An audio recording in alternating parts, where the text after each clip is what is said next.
এই একটা পাপ যদি কেউ না করে ইনশাল্লাহ সে জান্নাতে যাবে, যতই পাপ করুক না কেন।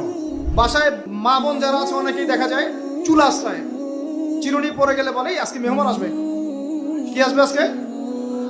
মেহমান আসবে আজকে বললেই সে বাসা থেকে বের হচ্ছেন, আপনার পাঞ্জাবিটা একটু আটকে গেছে, আপনার স্ত্রী বলছে একটু বসে যান, অমঙ্গল হতে পারে, বসে। বাস মুশরিক, শিরক হয়ে গেল। মুসলিম সমাজে রন্ধ্রে রন্ধ্রে শিরক। এখন রাস্তাঘাটে উঠতে বসতে পেপার পত্রিকা খুললেই শিরক। পেপার খুলবেন রাশিফল, সিংহ রাশি কন্যা রাশি, দিনটা কেমন যাবে বিশ্বাস করলেই মুশরিক হয়ে যাবে। রাস্তার পাশে টিয়া পাখি দিয়ে ভাগ্য পরীক্ষা করছে, হাতটা দেখে দেন তো ভাই কি আছে, বললেই শিরক হয়ে যাবে।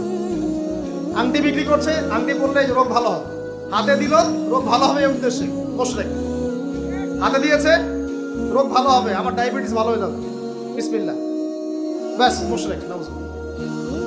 এই আকীদা নিয়ে পড়লেই মুশরিক। মুসলিম সমাজে অহরহ শিরক আছে।